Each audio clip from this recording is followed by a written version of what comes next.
안녕하세요. 저는 착한 사람들이 단단하게 잘 살 수 있는 사회가 되길 바라는 여자입니다. 뉴스만 보더라도 나쁜 짓을 하며 남을 등쳐먹는 사람들은 잘 사는데 오히려 선한 마음씨를 가지고 사는 사람들은 더 어렵게 사는 경우가 많더라고요. 얼마 전에도 저를 딸처럼 대해준 저희 시아버지가 안 좋은 일을 겪으신 걸 보고 정말 화가 났답니다. 그래서 다시는 그런 일이 벌어지지 않았으면 하는 마음으로 이렇게 사연을 써봅니다. 끝까지 잘 들어주셨으면 좋겠습니다. 저희 아빠는 변호사고 엄마는 가정주부셨는데 특히 아빠가 저랑 남동생들을 엄청 엄하게 키우셨어요. 통금 시간이 항상 8시였고 특히 겨울엔 해가 빨리 떨어지니까 7시만 넘겨도 혼이 났어요.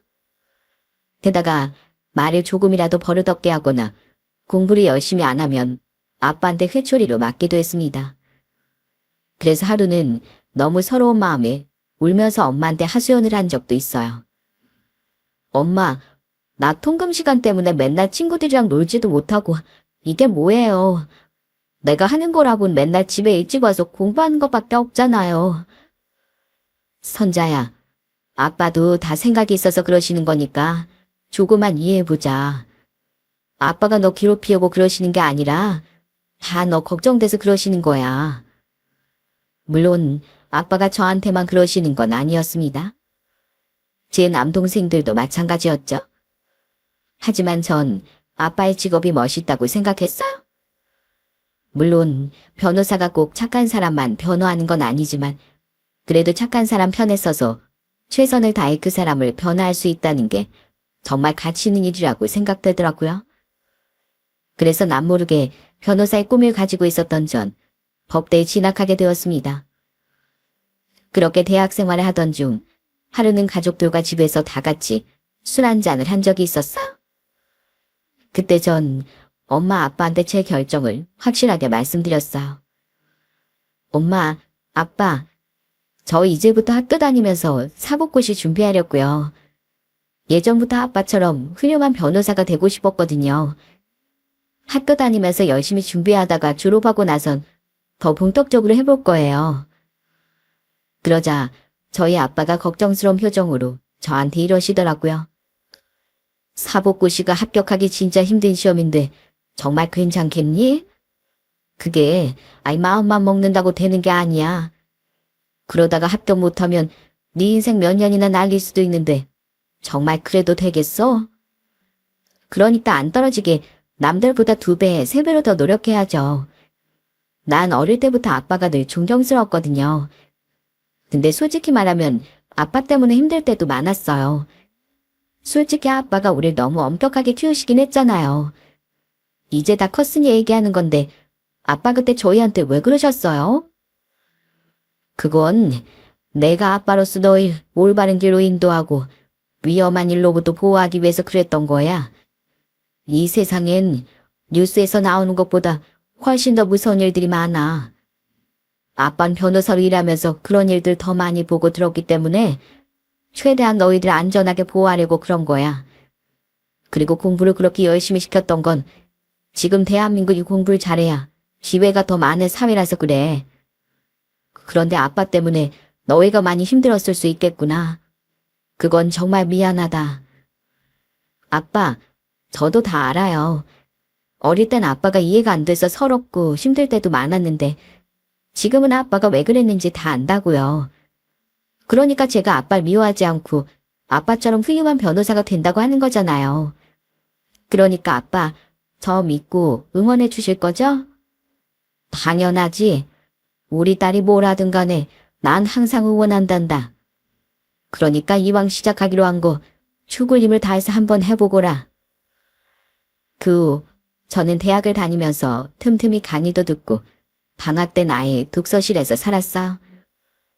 그리고 졸업 후엔 아예 사법고시에만 매진해 결국 합격을 하게 되었습니다. 그때 저희 가족들이 축하 파티까지 해줬는데 저희 막내 남동생이 저한테 이러더라고요. 야, 우리 누나 진짜 대단하다. 이제 누나가 사법고시 합격했으니까 우리 집안에 이대자 법조인이 탄생하는 거네. 누나, 진짜 축하해. 역시 난 문학 합격할 줄 알았어. 그 후 저는 로펌에 취업해서 열심히 일을 하기 시작했어요. 생각보다 일이 힘들긴 했지만 그래도 배울 수 있는 게 많아서 좋았습니다. 얼른 훌륭한 변호사가 되어서 나만의 사무실을 차리고 싶다는 생각을 늘 하면서 살았어요. 그렇게 변호사 생활을 하던 중 30대 초반에 지인의 소개로 남자친구를 만나게 되었습니다. 남자친구는 저보다 한 살 어리고 중견기업에 다니는 사람이었는데 대화를 나눠보니 생각도 깊고 되게 어른스럽더라고요. 그래서 몇 번 만나다가 연인 사이로 발전을 하게 되었고 연애 2년 만에 결혼을 약속하게 되었습니다. 결혼 전에 처음 저희 집에 남자친구를 인사시켰는데 저희 부모님이 저랑 남자친구랑 너무 잘 어울린다면서 좋아하시더라고요. 둘이 풍기는 분위기가 되게 비슷해서 잘 살 것 같다고 하셨어요? 그렇게 허락을 받고 예비 시댁에도 인사를 드리러 갔습니다.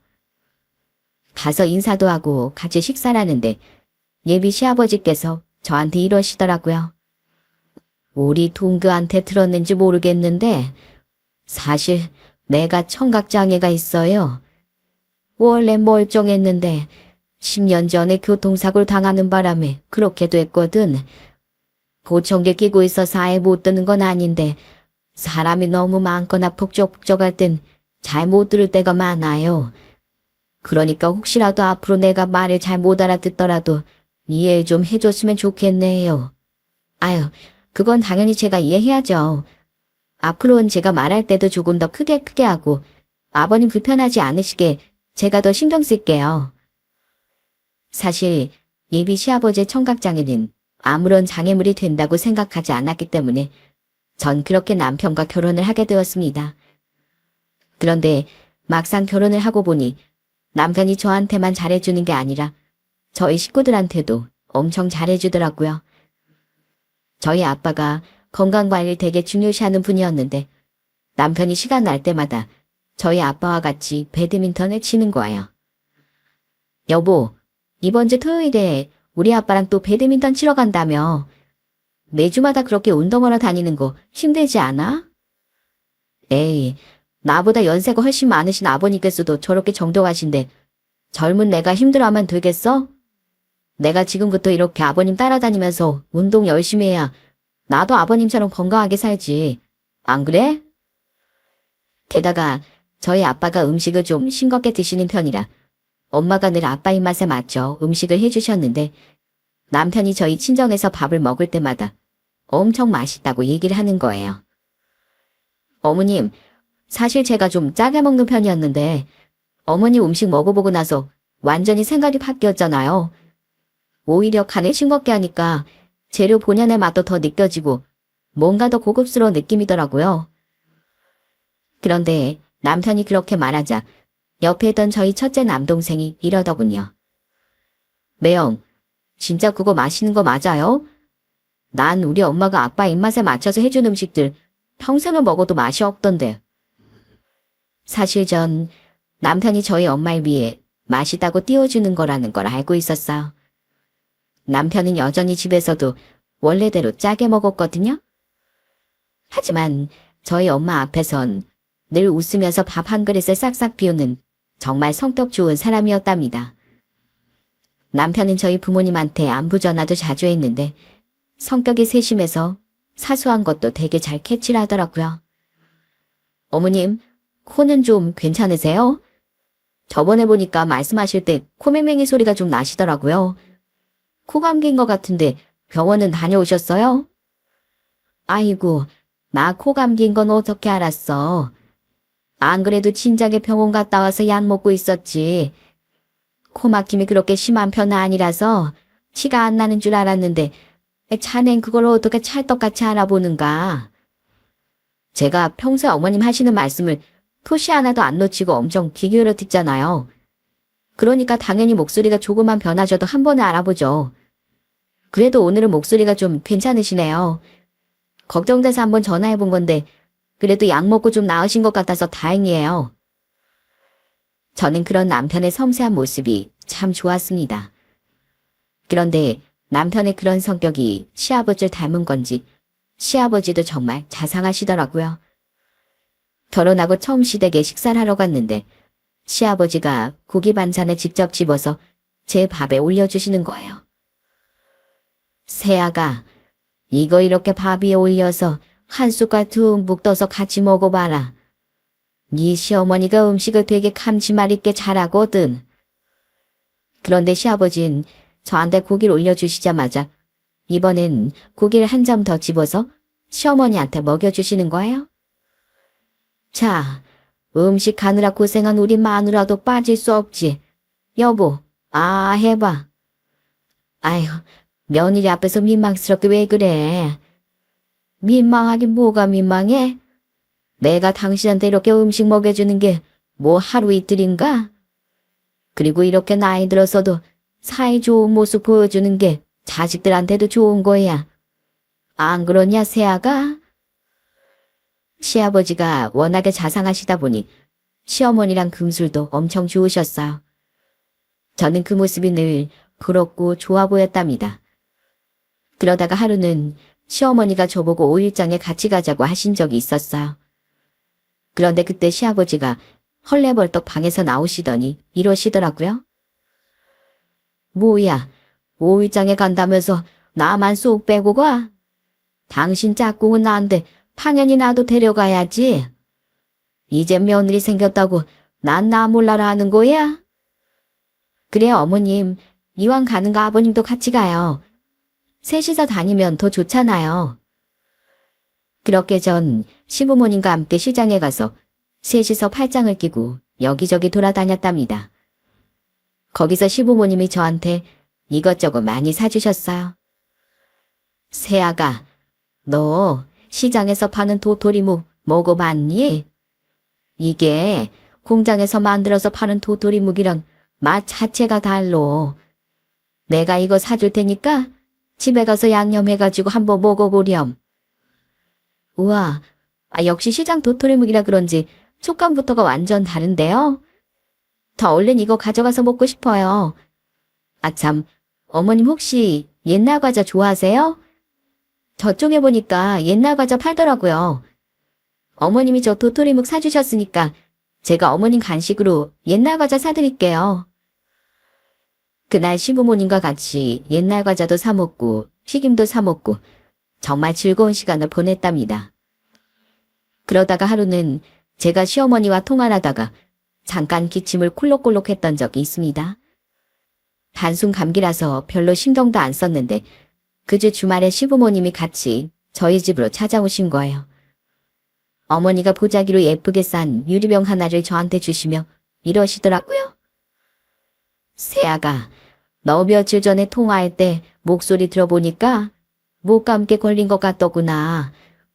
그런데 내가 생각해보니까 네가 직업이 변호사라서 평소에 말할 일이 많을 것 같더라고.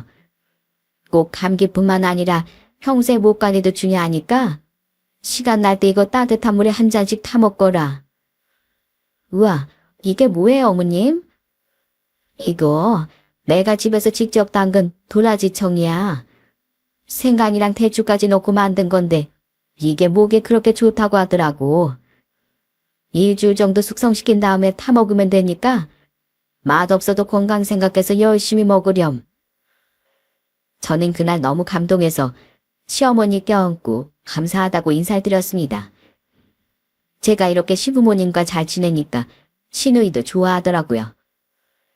하루는 시누이가 저한테 이런 얘기를 한 적도 있었어요. 새언니, 요즘에 우리 엄마 아빠가 새언니 칭찬을 얼마나 많이 하는 줄 아세요? 말 한마디도 예쁘게 하고 별거 아닌 작은 선물도 엄청 감사해할 줄 안다면서 맨날 새언니 칭찬만 해요. 그런데 우리 엄마 아빠가 좋아하니까 저도 새언니가 너무 좋은 거 있죠? 그렇게 전에 시댁 식구들과 잘 지내면서 아들 하나, 딸 하나를 낳게 되었습니다.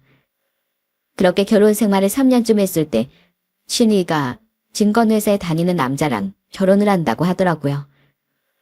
처음 시댁에 인사를 드리러 온다길래 저도 같이 가서 봤는데 솔직히 말해서 전 마음에 들지 않았습니다. 얼굴은 반반한 편이었는데 뭔가 진중한 느낌도 없는 것 같고 기생 오래비 같은 느낌이 들었어요. 하지만 사람을 겉모습으로만 판단할 수는 없는 거고 신우이가 좋다고 하니까 그냥 그러려니 했습니다. 그런데 역시 제가 느꼈던 첫인상이 맞았던 걸까요? 원래는 성격도 좋고 가족들한테도 잘하던 신우이가 결혼하고 나서 조금씩 변하기 시작하는 거예요. 원래는 검소한 사람이었는데 어느 날부터 자꾸 사치를 부리기 시작했습니다. 한 번은 시댁에 갔더니 신우이가 제 옷을 지적하더라고요. 새언니, 새언니 직업이 변호사면서 왜 그런 싸구려 옷만 입어요? 변호사면 변호사답게 옷도 좀 명품으로 시간껏 다녀야 되는 거 아니에요? 이것 봐요. 난 내 급에 어울리게 300만 원짜리 원피스 질렀거든요. 저한테 진짜 잘 어울리지 않아요? 솔직히 전 명품에 막 돈을 쓰는 스타일이 아니다 보니 신우이가 이해가 되지 않았습니다. 그런데 신우이가 딸을 하나 낳고 나서부턴 점점 더 그 사치가 심해졌어요. 새언니, 전 우리 유림이 꼭 영어 유치원에 보낼 거예요. 요즘엔 조기 교육이 엄청 중요하다고 하더라고요. 뭐라고요? 영어 유치원 그거 엄청 비싸지 않아요? 에이, 비싸도 조기에 투자를 많이 해야 훌륭한 사람이 되는 거예요. 그리고 전 우리 유림이 절대로 한국에서 학교 안 보내고 외국으로 보낼 거예요. 솔직히 말해서 이 좁은 한국 땅에 살 게 뭐가 있어요? 차라리 외국에 보내서 외국을 먹고 살게 하는 게 훨씬 낫죠. 물론 사람마다 가치관이 다를 순 있지만 제가 보기엔 신우이가 결혼하고 나서 너무 사치스러운 생활에 젖어든 것 같더라고요. 이래서 사람이 결혼을 잘해야 되는 거구나 하는 생각을 할 수밖에 없었습니다. 그렇게 결혼 생활을 하다가 제가 결혼한 지 5년 만에 드디어 제 이름으로 된 변호사 사무실을 차리게 되었어요. 저희 아빠는 이제 변호사를 은퇴하시고 이젠 제가 그 바통을 이어받게 된 거죠. 사무실 개업식 날 저희 친정 식구들과 시댁 식구들이 다 와서 축하해 주셨답니다. 그 후 저는 제 사무실을 운영하면서 더 열심히 일했어요. 그런데 여전히 각자의 위치에서 최선을 다하며 열심히 살던 저희 부부와는 다르게 신우이네 부부한텐 파경이 찾아오고 말았어요. 언젠가부터 시댁에서 모일 때도 심애부랑 둘이 맨날 싸우기만 하더니 결국은 결혼 4년 만에 성격 차이로 이혼을 하게 된 거예요. 조카는 신우이가 키울 거라고 하더라고요. 그런데 원래 불행은 연달아서 찾아온다고 하던가요? 신우이가 이혼한 지 몇 달 안 됐을 때 저희 시댁에 또 청천벽력 같은 소식이 찾아오고 말았어요. 얼마 전부터 자꾸 몸이 안 좋다고 하셨던 저희 시어머니께서 병원에 갔다가 대장암 판정을 받고 만 거예요. 그때 저희 가족들 모두 얼마나 충격을 받았는지 모릅니다. 암이라는 게 아무리 흔하다곤 해도 저희 시어머니한테 찾아올 줄은 몰랐거든요. 그 후 은퇴하고 쉬시던 시아버지가 시어머니 옆에서 지극정성으로 병간호를 하셨어요. 저랑 남편도 시간 날 때마다 자주 찾아갔습니다. 그런데 두 분이서 워낙 금술이 좋으셔서 그런지 혹시라도 시어머니가 잘못되실까봐 시아버지가 엄청 전전긍긍하시더라고요. 여보, 힘들어도 꼭 힘내야 돼. 나 당신 없으면 못 사는 거 알지? 우리 예전부터 검은 머리 파뿌리 될 때까지 사이좋게 지내다가 한날 한시에 손 꼭 붙잡고 떠나자고 했었잖아.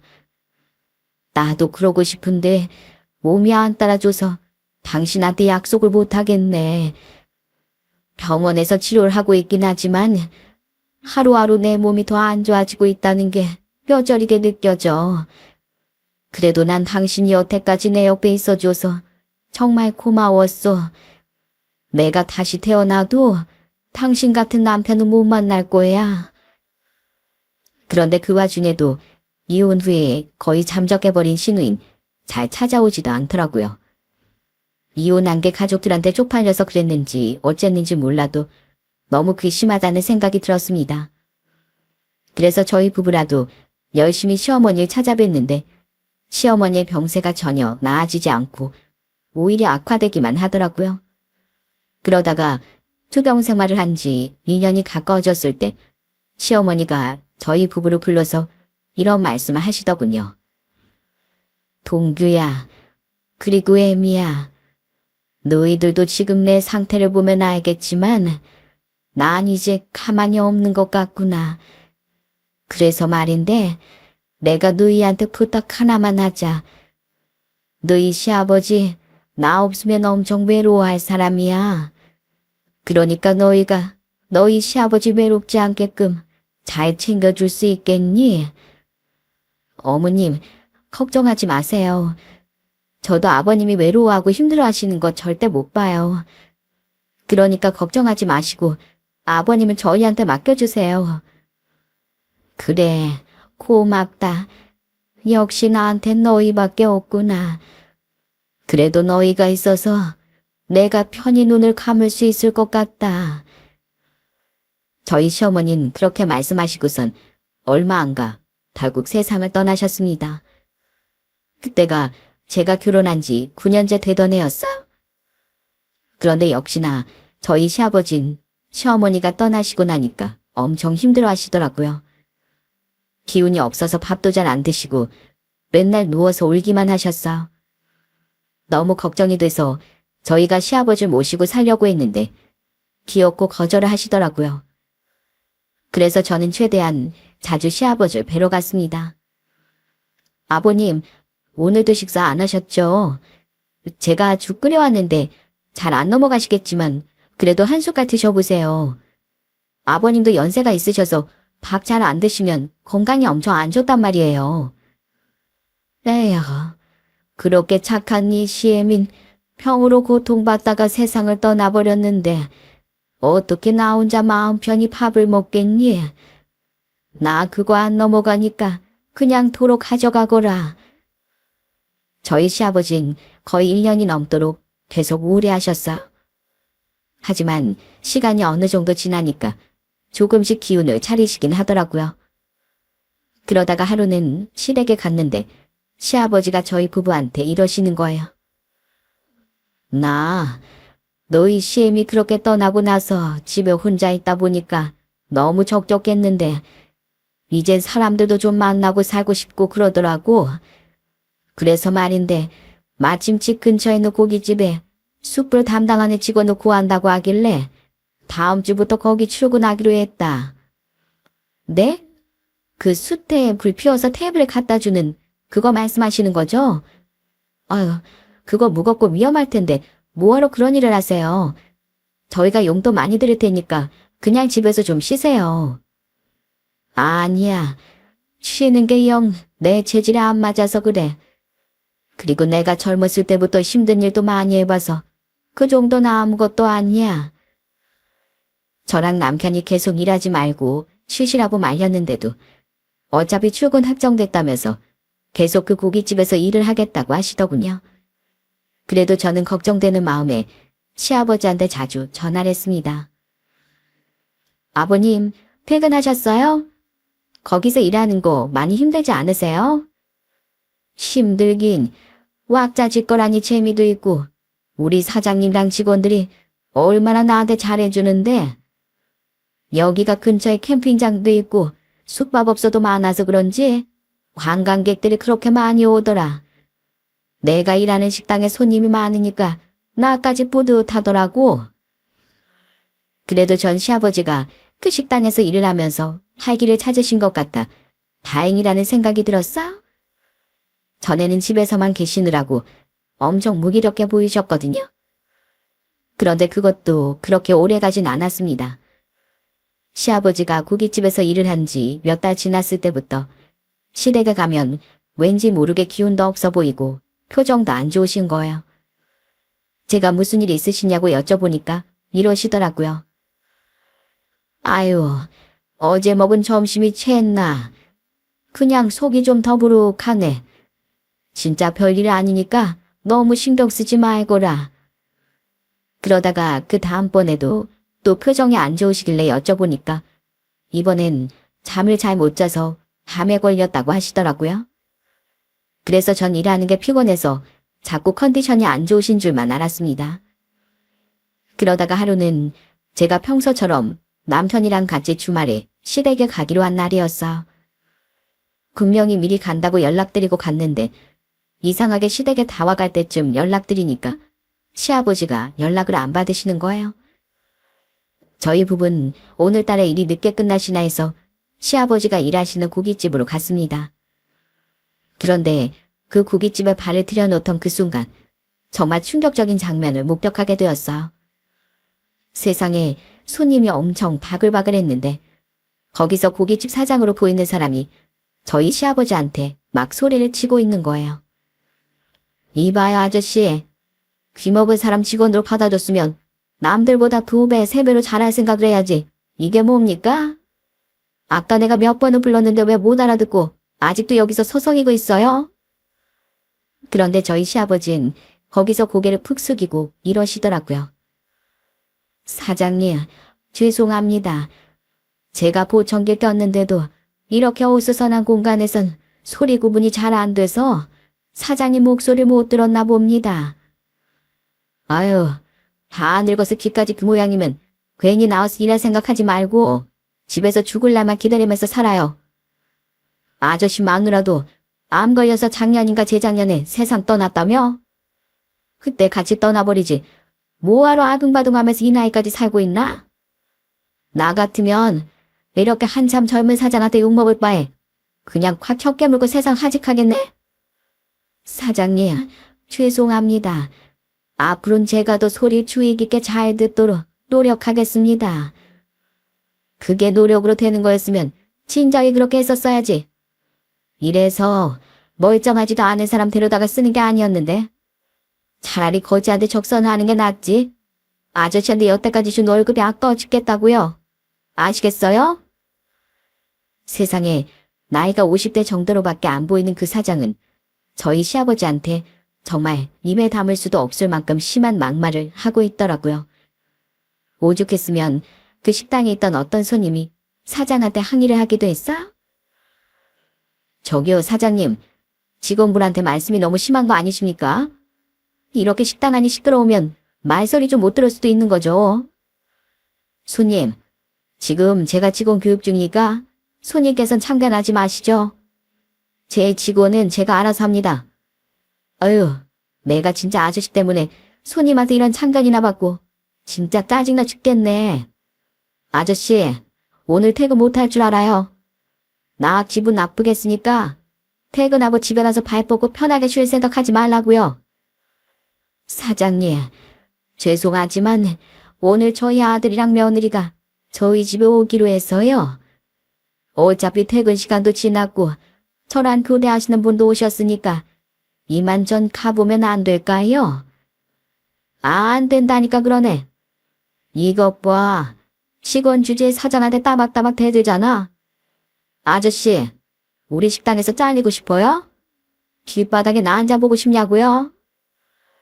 상황을 보니 저희 시아버지가 귀가 좀 어두우셔서 몇 번 사장이 부르는 걸 못 들었다고 저렇게까지 사람을 짓밟고 무시하고 있는 것 같더라고요. 저는 너무 화가 나서 성큼성큼 사장한테 걸어가 크게 소리쳤습니다. 저기요, 지금 뭐 하시는 겁니까? 그쪽이 뭔데 우리 시아버지한테 그딴 막말이나 짓거리는 거예요? 뭐야, 당신은 뭔데 참견이야? 우리 시아버지라고 하는 거 보니까 이 아저씨 며느리라도 되나 보지? 그래요, 내가 이분 며느리예요. 사람이 일을 하다 보면 정신없어서 실수할 수도 있는 건데 그거 가지고 손님들 다 있는 앞에서 이렇게까지 사람을 따라 뭉개야 되겠어요? 참나, 내가 사장으로서 직원한테 할 말 좀 할 수 있는 거지. 당신이 무슨 상관이야? 며느리라고 시아버지 편드나 본데 공과 사는 구별할 줄 알아야지. 공과 사는 그렇게 잘 구별하는 사람이 업무에 대한 지적만 하고 넘어가면 될걸. 이렇게 사람들 다 있는 데서 직원을 모욕합니까? 저 이거 그냥 못 넘어가요. 그쪽이 우리 아버님한테 막말한 거 모욕죄로 고소할 거고 이렇게 손님이 많은 맛집에서 직원이 이딴 취급한다고 공론하시길 거예요. 제가 그렇게 말하자 사장은 오히려 코웃음을 치면서 이러더라고요. 당신이 뭔데? 참나, 이봐요 아줌마. 시집을 왔으면 집안 살림이나 열심히 할 생각해요. 괜히 이런 데서 나대지 말고. 자기가 뭔데 날 고소한다마다 나불거리고 있어? 모욕죄에 대해서 개뿔도 알지도 못한 인간이. 저 그쪽보다 모욕죄 고소에 대해서 100배는 더 잘 아는 사람이에요. 진짜로 이게 고소감인지 아닌지 궁금하시면 여기 써있는 제 사무실 오셔서 정식으로 상담을 받아보시던가요. 저는 그렇게 말하고선 제 변호사 사무실 명함을 그 사장한테 건네줬습니다. 그러자 그걸 본 사장이 얼굴이 새파랗게 질려선 명함이랑 제 얼굴을 번갈아 쳐다보더군요. 그러더니 갑자기 겁에 잔뜩 질린 목소리로 저한테 이러는 거예요. 저기요, 그쪽이 정말 변호사예요? 그것도 경력 얼마 안 되는 신입 변호사도 아니고 떡하니 사무실에는 대표 변호사라고요? 그래요, 나 변호사입니다. 왜요? 우리 아버님을 그렇게 무시하시더니 제가 변호사라고 하니까 갑자기 달라 보이나 보죠? 저 이거 절대로 그냥 못 넘어갑니다. 제가 몰랐으면 몰라도 그쪽이 우리 아버님 모욕하는 거 두 눈으로 똑똑히 봤으니까 절대 가만히 못 있어요. 그러니까 고소단을 각오하세요. 아시겠어요? 제가 그렇게 말하자 옆에 있던 저희 남편도 사장한테 크게 한 소리 하더군요. 이봐요. 우리 아버지 그렇게 만만한 사람 아닙니다. 평생을 자식들 키우기 위해서 험한 일도 마다하지 않고 고생하신 분이라고요. 지금 연세에도 사회에서 조그만 역할이라도 해보고자 이렇게 고깃집에 와서 일을 하시는데 당신이 뭔데 우리 아버지를 무시하고 모욕합니까? 사람이 돈만 잘 벌면 단 줄 알아요? 인성이 그따인데 어디서 평생 착하게 살아오신 우리 아버지를 욕되게 합니까? 저기요. 제가 말이 좀 심했던 것 같습니다. 방금 했던 말은 다 취소할 테니까 이번만 그냥 넘어가 주시면 안 될까요? 말은 한 번 뱉으면 주워 담을 수 없다는 거 모르십니까? 나도 우리 와이프 말대로 그냥 넘어갈 생각 없으니까 그런 줄 아세요. 아시겠어요? 사장이 계속해서 저희 붙잡았지만 저희 부부는 시아버지 모시고 그 식당에서 나와버렸어요. 어쩐지 저희 시아버지가 거기서 일하신 후로 표정이 안 좋아 보였었는데 이게 다 저 사장 때문에 그런 것 같더라고요. 그런데 그걸 다 혼자 참고 계셨던 게 너무 속상해서 나중에 집에 와서 시아버지한테 이렇게 여쭤봤습니다. 아버님, 도대체 그런데 왜 계속 다니셨어요? 사장이 그런 취급을 하면 진작에 그만두셨어야죠. 미안하다.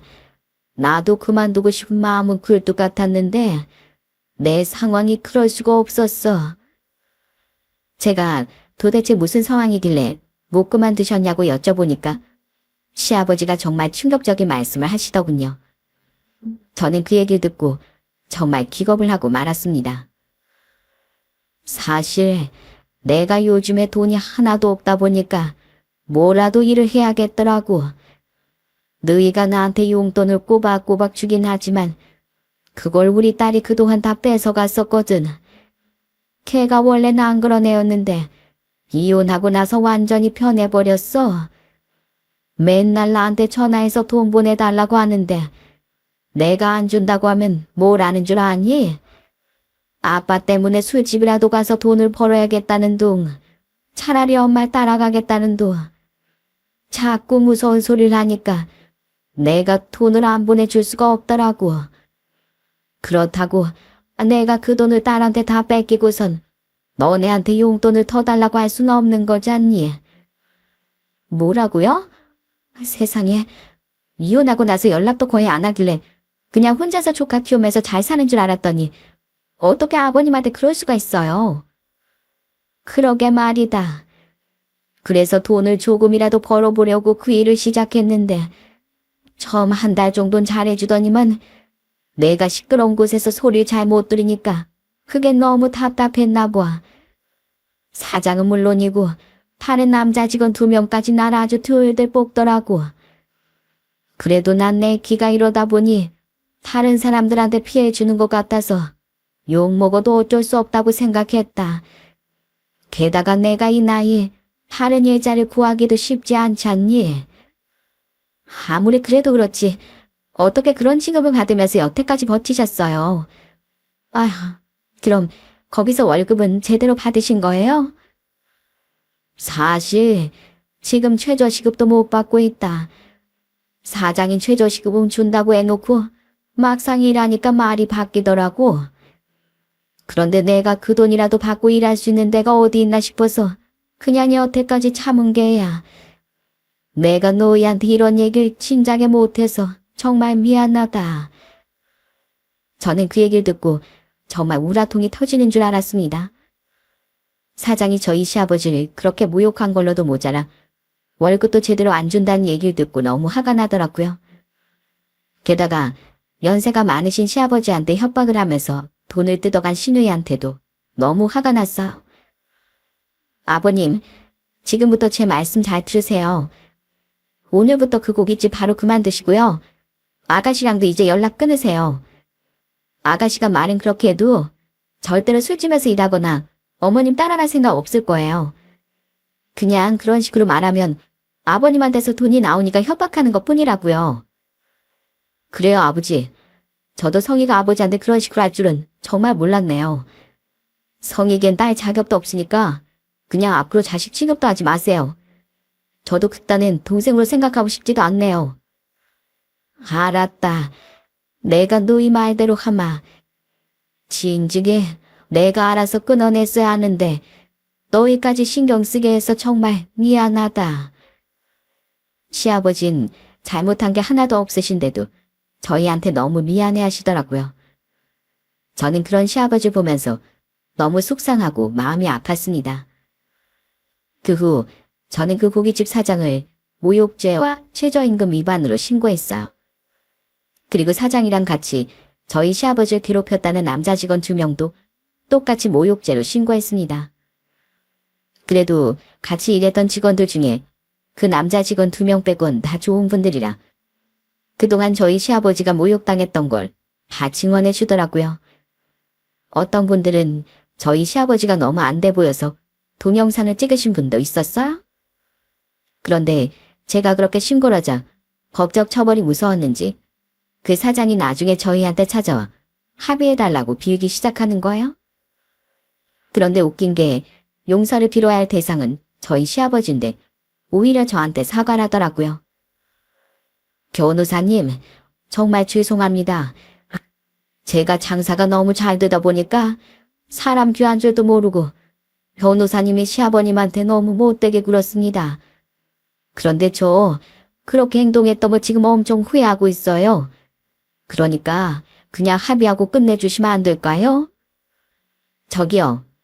지금 그쪽이 잘못한 건 우리 아버님인데 왜 저한테 사과라고 그러세요? 그쪽이 말했던 것처럼 우리 아버님은 기머글이라서 사과도 못 듣는 줄 아세요? 아니 그게 아니라 그쪽 분이 변호사라고 하시길래 아무래도 합의는 변호사님한테 말씀드리는 게 맞을 것 같아서요. 지금 합의가 문제가 아니라 진정한 사과가 문제예요. 정말로 잘못했다고 생각하면 지금 당장 저희 아버님한테 무릎 꿇고 사과하세요. 제가 그렇게 말하자 그 사장은 저희 시아버지한테 무릎을 꿇고선 울면서 사과를 하더라고요. 아저씨, 제가 정말 잘못했습니다. 아저씨가 워낙에 성격이 좋으시고 제가 함부로 해도 늘 저한테 굽신거리시니까 제가 뭐라도 된 줄 알고 착각해서 그랬습니다. 그런데 원래 식당이라는 게 소문이 무섭다는 거 다 아시잖아요. 저 이렇게 모욕죄랑 최저임금 위반으로 신고당한 거 소문이라도 나면 저희 식당 진짜 큰일 나요. 그러니까 눈 한 번만 딱 감고 그냥 합의로 끝내주시면 안 될까요? 하지만 저희 시아버진 더 이상 예전처럼 단하기만 하는 분이 아니셨습니다. 무릎 꿇고 비는 그 사장 앞에서 또박또박한 목소리로 이러시더라고요. 원래 사람은 잘못하면 벌을 받아야 되는 거예요. 그래야 나중에 나 같은 사람이 또 그 식당에 취업을 하더라도 나 같은 일이 또 발생하지 않을 거 아닙니까? 아저씨, 제가 이렇게 빌겠습니다. 저희 식당 망할까 봐서 그래요. 제발 한 번만 도와주십시오. 싫습니다. 우리 며느리까지 나선 이상 나도 물러나고 싶은 생각은 없네요. 그러니까 쓸데없이 굴상한 척 하지 말고 당장 돌아가세요. 아저씨, 아유 아저씨. 그 사장이 계속 애원했지만 저희 시아버진 끝까지 그 사장을 외면하셨어요. 혹시라도 마음 약한 시아버지께서 합의를 해주실까봐 걱정했는데 다행히 그런 일은 없었답니다. 그 후 저는 고소가 진행되는 동안 시아버지를 설득해서 저희 집으로 모시고 왔어요. 그러자 시아버지께서도 이번엔 거절을 안 하시고 살던 집을 정리하신 후 저희 집으로 들어오게 되었습니다. 그런데 막상 시아버지와 같이 지내게 되니까 너무 좋더라고요. 한 번은 퇴근하고 집에 갔는데 시아버지가 과일을 깎아서 초등학생인 저희 애들이랑 같이 드시고 계시는 거예요. 그러더니 집에 들어온 저한테 이러시더라고요. 애미야, 애들 저녁은 내가 먹였으니까 넌 그냥 씻고 푹 쉬거라. 내가 그래도 네 시애미랑 같이 살면서 음식 하는 거 많이 배워놨었거든. 네? 아, 저희 애들 저녁은 제가 챙겨줘도 되는데 괜히 제가 늦게 퇴근하는 바람에 아버님이 고생하시는 거 아니에요? 고생은 무슨, 너희 일하느라 바쁜데 집에서 이렇게 쉬고 있는 내가 손주도 밥 정도는 챙겨야지. 그런데 그때 저희 딸이 저한테 이러더라고요. 엄마, 할아버지가 끓여주신 된장찌개 진짜 맛있었어요. 그리고 내일은 김치볶음밥 먹고 싶다고 했더니 할아버지가 햄까지 넣어서 김치볶음밥 만들어주신대요. 할아버지가 우리랑 같이 사니까 같이 노는 것도 재밌고 저녁도 맛있는 거 해주셔서 진짜 좋아요. 시아버지가 어찌나 저희 애들을 많이 챙겨주시는지 저희 애들이 완전 껌딱지처럼 시아버지한테 붙어 지내더라고요.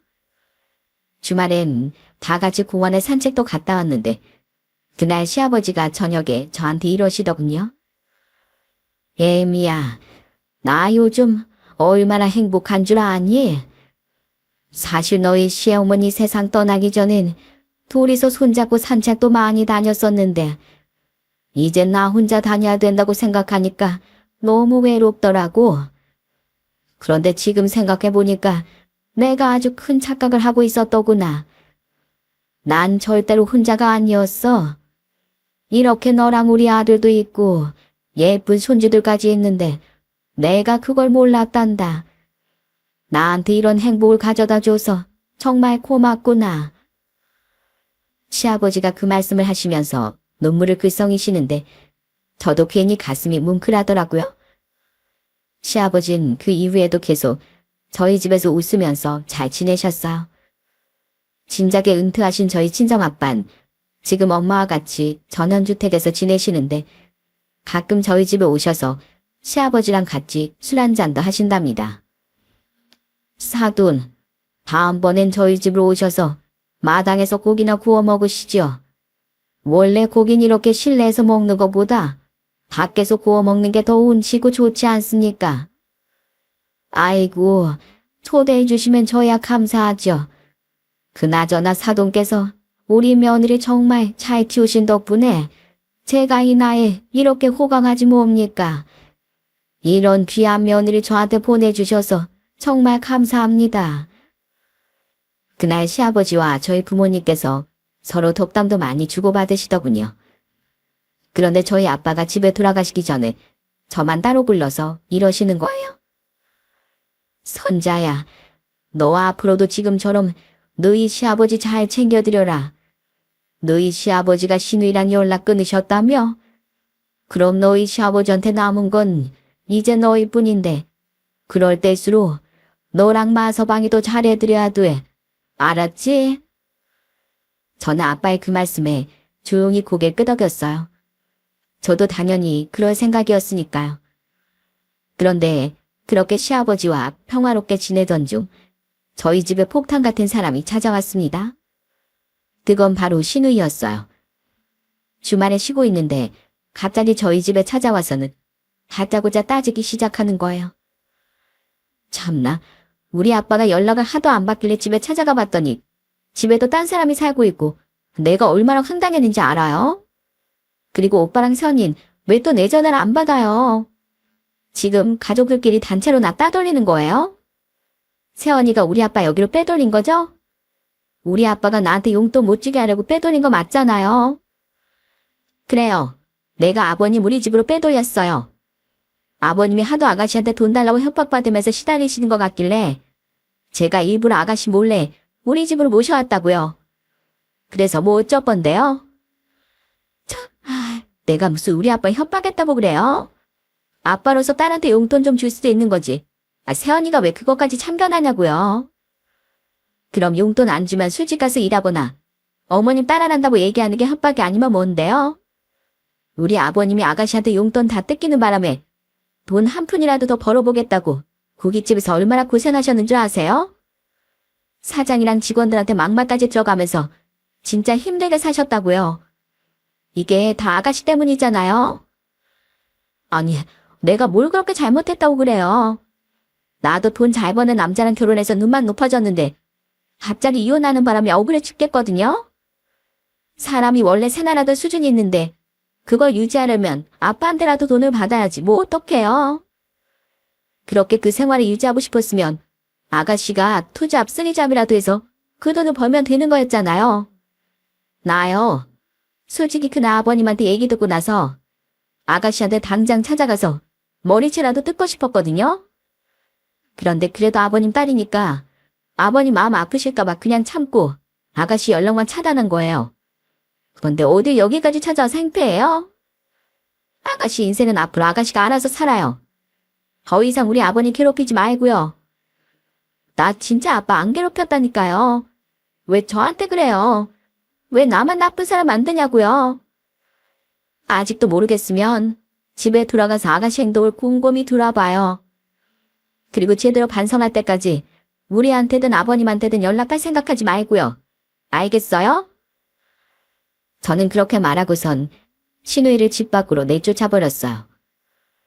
예전엔 안 그랬다던 사람이 이렇게까지 변할 수도 있구나 하는 생각에 참 마음이 착잡하더라고요. 그 후 저희는 여전히 신우이랑 안 보고 지내고 있습니다. 아마 한번 변해버린 성격이 되돌아오긴 힘들 거예요.